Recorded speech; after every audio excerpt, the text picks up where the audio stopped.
Hey everybody, welcome back to my channel. Got another video for you guys. Before we get into it, please hit that subscribe button, hit the like button, comment below on your thoughts on the video and the material discussed. Got an article here from Bleeping Computer. Twilio discloses data breach after SMS phishing attack on employees. Now, Twilio is some kind of VoIP calls, SMS messaging company. They provide those services to end users.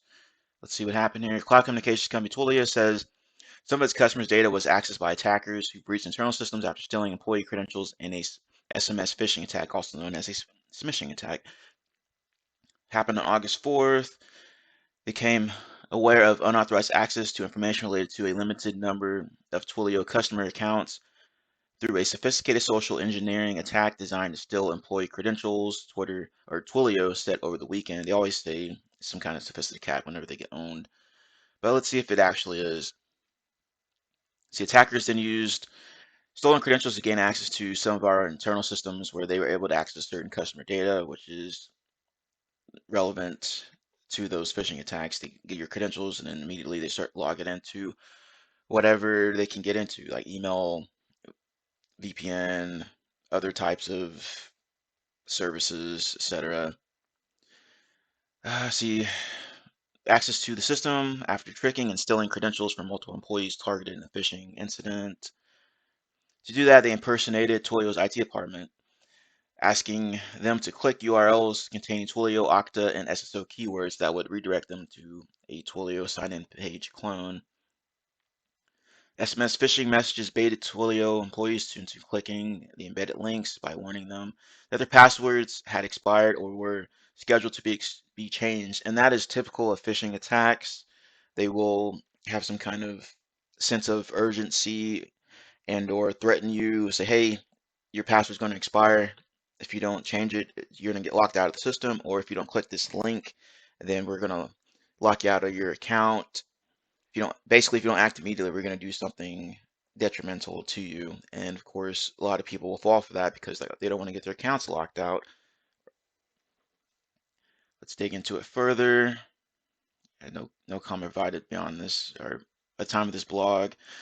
Text message originated from U.S. carrier networks.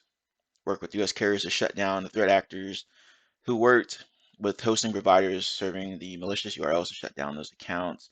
Right? And I've been getting quite a bit of these smishing messages. I mean, they'll come from Amazon or impersonating Amazon or some kind of other big name corporation out there. Sometimes they'll be randomly come from people. A lot of times these attackers will spoof the actual email that it came from, or they'll spoof the phone number. So the phone number that you're getting isn't the actual attacker's number, it's somebody's real number, and they are unaware that their phone number is being spoofed in a phishing or a smishing attack upon people.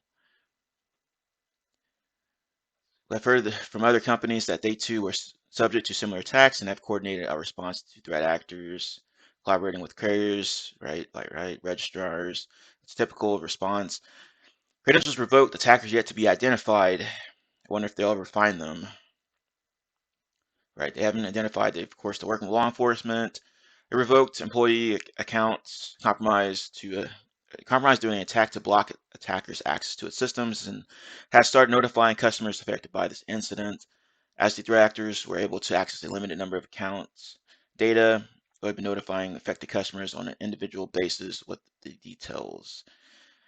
And that's typical of a response. Somebody gets phished or clicked on some kind of malicious link, what have you. You're going to lock their account, reset those credentials, and make sure they have MFA enabled. Of course, anything can be bypassed, including MFA.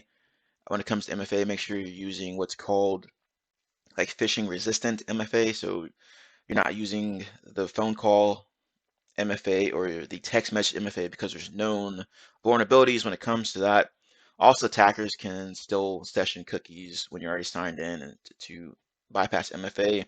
There's also been reports of attackers stealing those one-time passcodes with the victim.